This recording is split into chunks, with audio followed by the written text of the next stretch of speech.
I just wanted to start a little bit of a series. I don't know how often it will happen, called A Promise for the Day. And in this series, I want to look at a verse or two that gives us a good promise to hold on to as Christians, with a little bit of reflection, and then a way to move forward throughout the day, thinking about what God has promised to us in His Word. So today I wanted to look at Psalm 57. I think the Psalms have always been a place for comfort for Christians for thousands of years. And Psalm 57 is no exception, and it's been a comfort to me in many ways in my own life. I want to look specifically at verses 1 and 2. I'll read them now. Be merciful to me, O God. Be merciful to me, for in you my soul takes refuge. In the shadow of your wings I will take refuge till the storms of destruction pass by. I cry out to God Most High, to God who fulfills His purpose for me.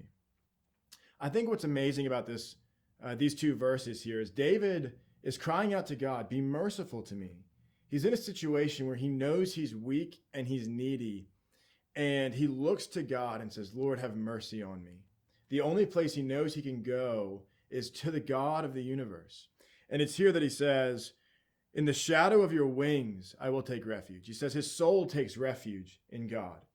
That he looks at God and he sees God as a place of safekeeping. He sees God as a place where he can run to in times of trouble. He even says, till the storms of destruction pass by.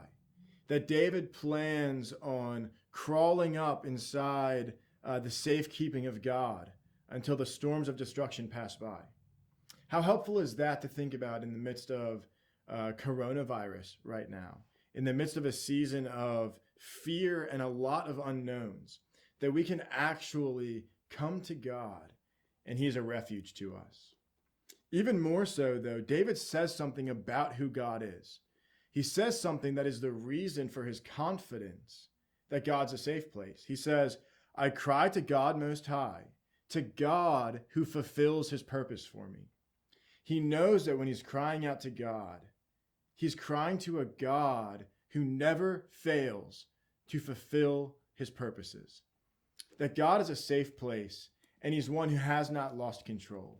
He's one who is working all things together. And what a prayer Psalm 57 verse 2 can become for us. I cry out to God Most High, to God who fulfills His purpose for me. He never sleeps, He never slumbers, and He never fails. Keep that in mind in these next few days and even today as you go forward. Thank you.